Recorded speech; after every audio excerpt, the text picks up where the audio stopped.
Michelle, I can tell you one thing. The situation is very tense here. The atmosphere is absolutely tense. Residents of Mitchell's Plain took to the street. Let me just set the scene for you, Michelle, so you can see for yourself.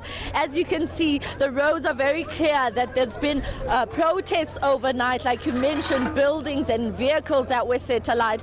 You have Metro Police, SAPS. In fact, there's a couple of men that were arrested right now. Residents spoke to us earlier on, and I'm just going to try to move closer to them once again and ask them why there's been fresh protest in this community. Residents are very angry, Michelle. That's the one thing I can tell you. And right across where we are standing, this is Jake's Drive, one of the busiest roads here in Cape Town. It has been completely blocked from vehicles making their way into this road. I'm just going to speak to one resident and ask, you were expressing to me earlier on your frustrations as residents here in Mitchell's Plain. Tell South Africans who are not here why you've decided to take to the streets and protest.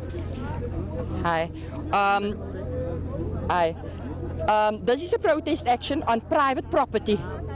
This is people that are squatting on this land. We as the ratepayers are saying enough is enough.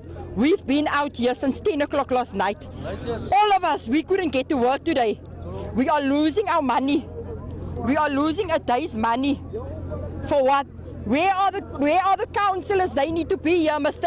Elton Jensen, I say to you, you are the ward councillor. Why are you not here? The city needs to be here. Enough is enough. Enough is enough. We aren't going to take the shit any longer. They need to get here and they need to come and speak to us. I see you getting very emotional, but for a sense of clarity for people that are not here, it seems like two communities are pitted against each other. Where did the protest start? Did Sigalo residents start the protest? Are you retaliating? Make people understand so that South Africans can know what's happening. Yes, Sigalo started this protest. They burned a fruit and veg stall. They set the man's truck alight. They looted the ABSA ATM, which is unacceptable. We will not tolerate this. We will fight for our area. Two of our schools are closed today. Our kids cannot go to school. The city needs to get here and play their part, because today I say enough is enough. They keep the whole Mitchell's Plain hostage, which is so unnecessary. Things can be sorted out in a better way than this. There's another community member, Michelle. If you don't mind, I'm just going to let the people do the talking for most of this time. Sir, you were one of the people that were expressing their frustration to me earlier on. Just tell South Africans what is happening in Mitchell's Plain, vandaag. What happening here in Mitchell's Plain is not right. What I said earlier, I also grew up in a hockey like that, okay? I was 2 years old when we started in a hockey, without a father, only a mother and 5 children.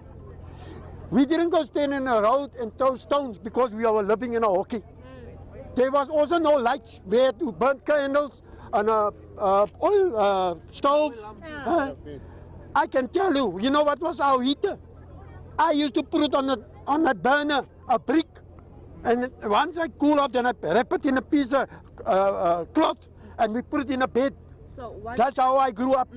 But what these people are doing is wrong. And another thing, the biggest problem here is the ANC, not the DA. Because they invited the people to Cape Town. Come from Eastern Cape, you will get houses. Yes. That was told, because from the mouth, it comes from the black people themselves.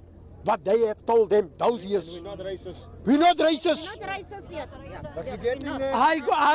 I drive through Kalita, 5 o'clock in the morning, whole day. Side B, I know that whole area. I do charity in Kalita to the mosques and all there. Good people. This man here that they burn out, give charity to them, potatoes and onions. If they don't have food, he feed those people. They are not racist, Michelle. That is They're not what the racist. residents here in Mitchell's Plain are telling us. It seems like two groups. I'd log ahead, Michelle. I'm just trying to move out of these residents who basically told us right now what the situation is and how they are feeling.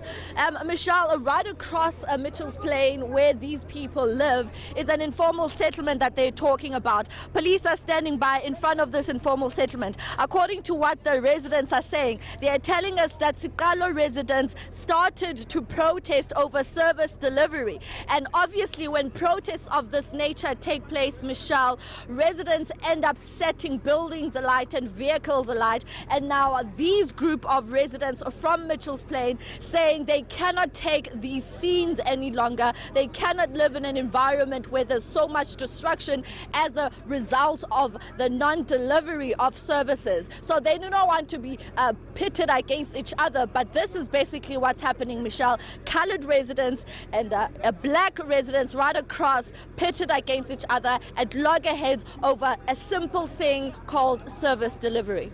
Yeah, absolutely, Artie. And the apartheid spatial planning in Cape Town and around the country as well, leading in some part to these protests. Have we had the opportunity to get the other side of the story? We've spoken to those residents from Mitchell's Plain just across the street. Have we been able to gauge the feelings of residents of the Sikalo informal settlement? What we've seen so far, Michelle, is arrest from inside Sikalo. I'm going to ask my colleague. There are some a group of residents standing on top of a mountain there. They were throwing stones at each other earlier on. So basically, those are Sikalo residents just standing on top of that hill. I hope my colleague is zooming close enough to let you see for yourself, Michelle, that at this stage we're unable to get into the community. But as soon as we do, we obviously need to hear them speak and have they say their side, where they stand and why they actually decided to protest this morning. Now, Artie, before we were able to bring your picture to our viewers live here on ENCA, we did see those scenes unfolding as you described them. A number of people being arrested there. It's unclear exactly which part of Mitchell's Plain they live in. What are police telling you about when these protests erupted, what they're doing to ensure that violence is kept to a minimum? Let me start here, Michelle. Cape Town has seen a lot of service delivery protests over the past couple of weeks. Authorities have somewhat turned a blind eye. In fact, when I spoke to the police minister yesterday, who was part of a COSATU march in town, I asked him about the protests that are happening throughout the country and in fact the ones happening here in the Western Cape, and why authorities and particularly politicians, why aren't they coming up to try and come and restore calm in these communities. And he said to me that the duty of police, the duty of the men in blue at the stage is to make sure that they maintain law and order. Anything else outside that, which involves politics, which involves service delivery, is not on their side. So basically they're saying to us they're here to maintain law and order while two communities fight out against each other. Politicians and higher authorities are just sitting out in their offices and doing nothing. That is what these residents are saying. They're calling on the city of Cape Town. In fact, these residents in Mitchell's Plain, the coloured community, is saying to me that they are blaming the city and they're blaming, in fact, the ANC for bringing these people behind me from the Eastern Cape to come and allow them to have homes here. They're claiming that they shouldn't be here. They're claiming that they are the ones who are more deserving of services, as they've been in the Western Cape longer than they have. But Michelle, I can tell you right now, it's going to be a very long day.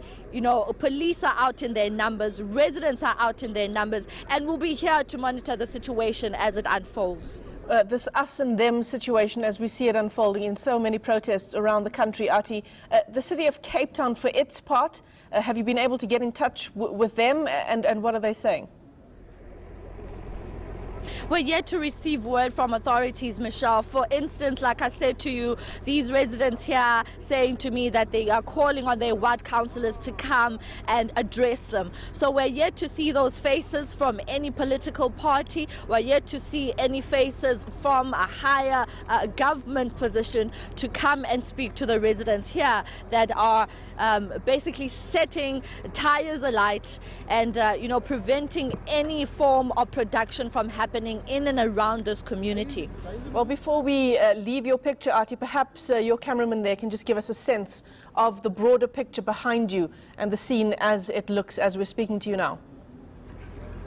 All right, Mario, I'm going to ask you to pan and show what the residents are doing now. They're trying to clear the road. These are Mitchell's Plain coloured community residents who are trying to remove tires that were burnt earlier on by Sikalo residents who decided to take to the street and protest over service delivery. And on the other hand, Michelle, you have police on standby. You have police nyalas, law enforcement officers. I can tell you this, Michelle, I have never seen Mitchell's Plain residents retaliate in such a forceful manner.